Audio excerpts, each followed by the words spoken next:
नमस्कार मित्रों, कुंडली रहस्य ज्ञान चैनल में आपका एक बार फिर से स्वागत है। जैसा कि पिछली दो वीडियो से एक सीरीज चलाई जा रही है कि जो लग्नेश होते हैं कुंडली के, उनका कुंडली के 12 भावों में अलग अलग बैठने पर जातक को किस प्रकार के प्रभाव देखने को मिलते हैं, इस विषय पर चर्चा की जा रही है। तो आज की इस वीडियो में हम मिथुन लग्न के स्वामी बुध देव के कुंडली के 12 भाव में बैठने पर किस प्रकार के प्रभाव जातक पर देखने को मिलते हैं, इस विषय पर चर्चा करेंगे। तो वीडियो शुरू करने से पहले एक छोटा सा अनुरोध है आपसे, यदि मेरे द्वारा दी गई जानकारी आपको अच्छी लगती है, पसंद आती है, समझ आती है, तो वीडियो को लाइक कीजिएगा, चैनल को सब्सक्राइब कीजिएगा और वीडियो को ज्यादा से ज्यादा शेयर कीजिए, जिससे कि यह जानकारी और लोगों तक भी पहुंचे। तो आइए वीडियो शुरू करते हैं। जैसा कि आपको बताया कि आज मिथुन लग्न में लग्नेश के 12 भाव में जाने पर जातक को क्या प्रभाव देखने को मिलेंगे, यह चर्चा शुरू करते हैं।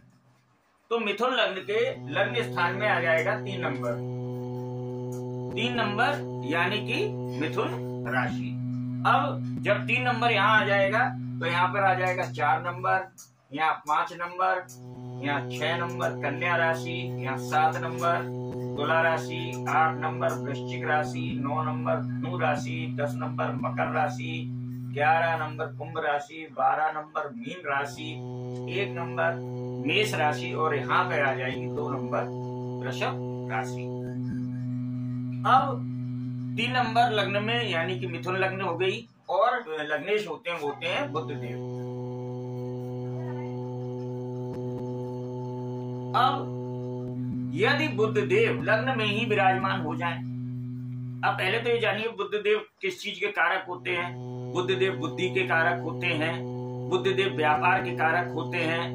तो जिस भी जातक की कुंडली में मिथुन लग्न में बुध देव लग्न में ही विराजमान हो जाएंगे, तो ऐसे जातकों की बौद्धिक क्षमता बहुत अच्छी हो जाएगी, मिजाज बहुत ही हंसमुख होगा, स्वास्थ्य बहुत ही स्वस्थ रहेगा, शरीर हमेशा स्वस्थ रहेगा और ऐसे जातकों पर उम्र भी हावी नहीं होती है।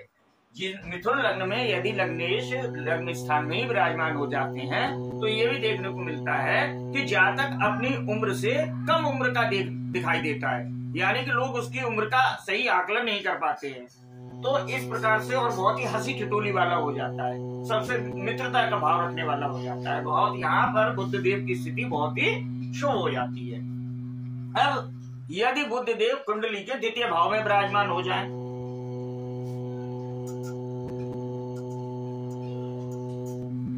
अब 2य स्थान वाणी का, धन का, कुटुंब का, तो यहाँ पर बुध देव की स्थिति बहुत ही अच्छी हो जाएगी।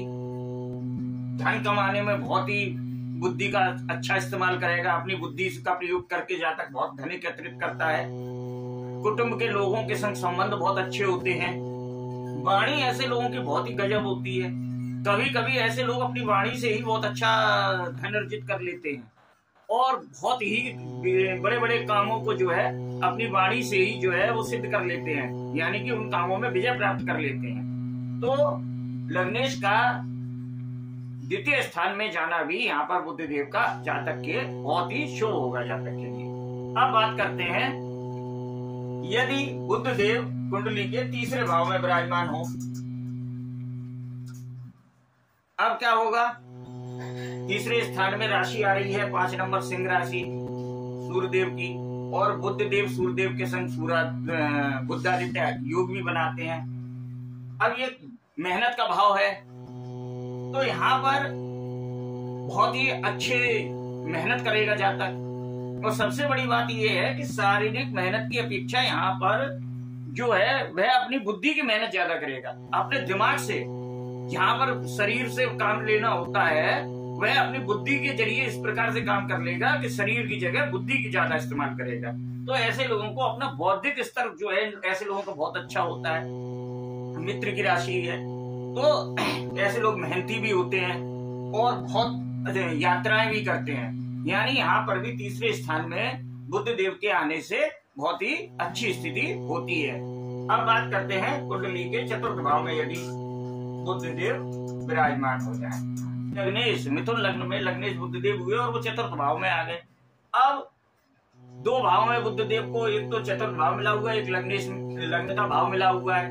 और कन्या राशि, यह बुध देव की स्वयं की कन्या राशि होती है, और कन्या राशि में बुध देव जो है वे उच्च के हो जाते हैं।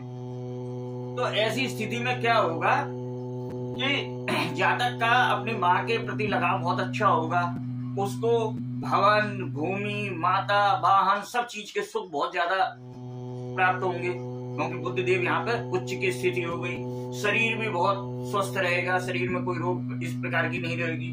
जातक घर में बहुत ही उसको शांति प्राप्त होगी, उसको बहुत ही अच्छा वातावरण उसके घर का रहेगा, बहुत ही हंसी मजाक, हंसी ठिठोली, ये सब पारिवारिक सदस्यों के बीच जो है मित्रता का जो है वो वातावरण बना रहेगा।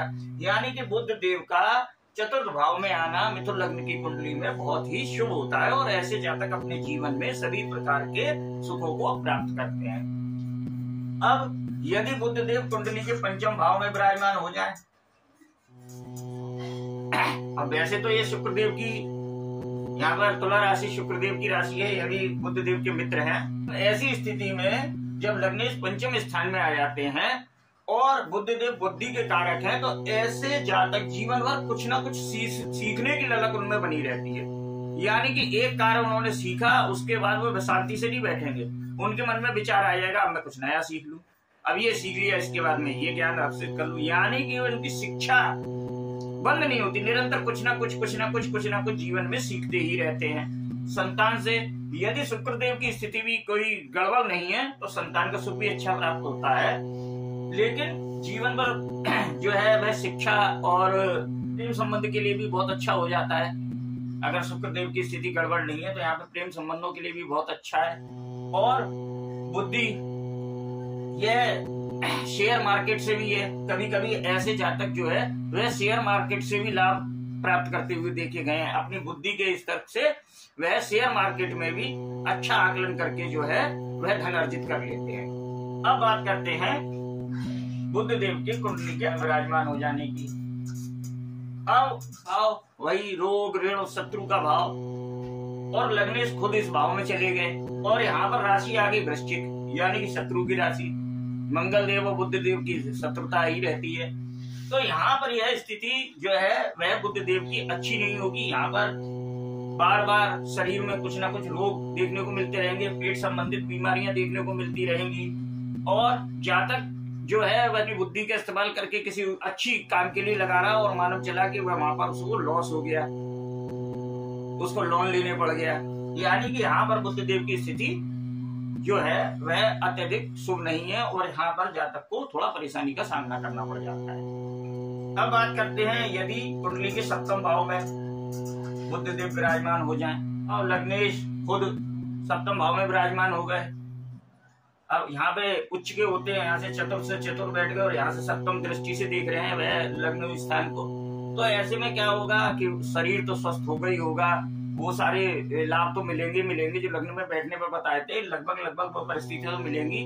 लेकिन ऐसे जातकों को जो पत्नी होती है वह भी बहुत ही ज्यादा बौद्धिक स्तर उसका अच्छा होता है, उसका भी जो मिजाज है हंसी ठिठोली करने वाला होता है, वह उस अपना जातक का अपनी पत्नी के संबंध बहुत अच्छे बने रहते हैं, पत्नी का स्वास्थ्य भी बहुत अच्छा बना रहता है। यहाँ पर थोड़ा धार्मिक प्रवृत्ति की भी हो जाती है, क्योंकि गुरु की राशि में यहाँ पर बुध देव बैठे हुए हैं और ये मित्र की राशि है।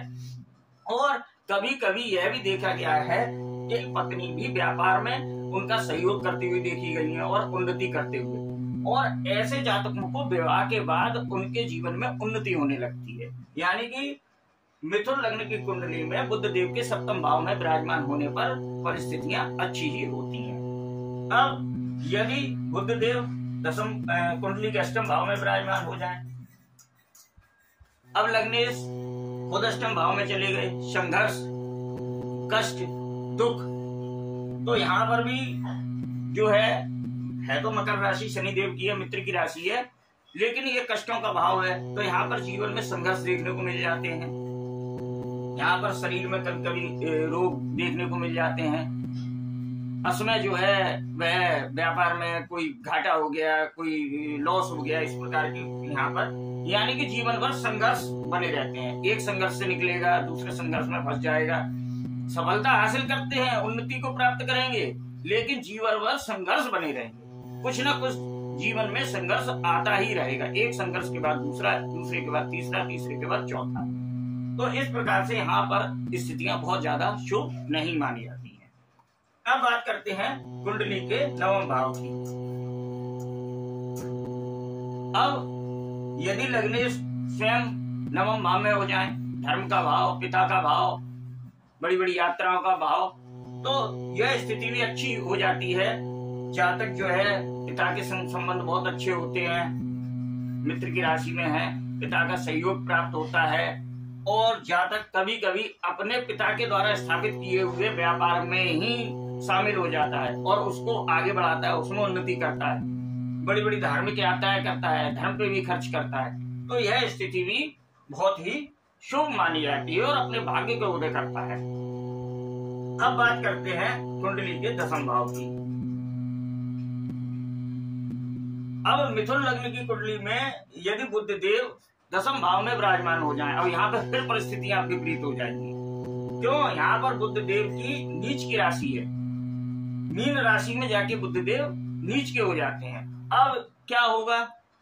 लग्नेश खुद नीच के हो गए, तो ऐसे लोगों को माता का सुख, वाहन का सुख, घर का सुख, यहाँ पर नीच की दृष्टि पड़ रही है, इन सब सुखों में कमी आ जाएगी।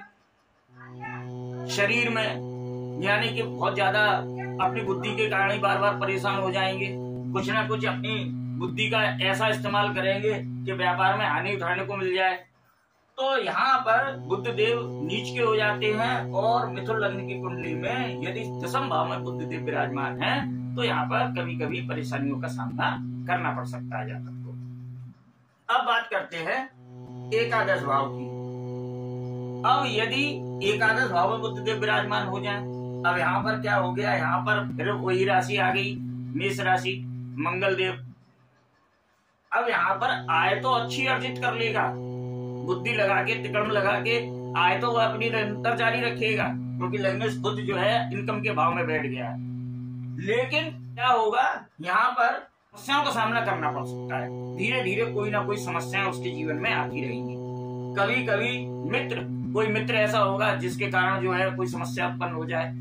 कोई बड़े भाई बहनों से कभी कभी जो है वह स्थितियां सामान्य नहीं रहती हैं, क्योंकि यहाँ पर बुध देव और मंगल देव शत्रु हैं।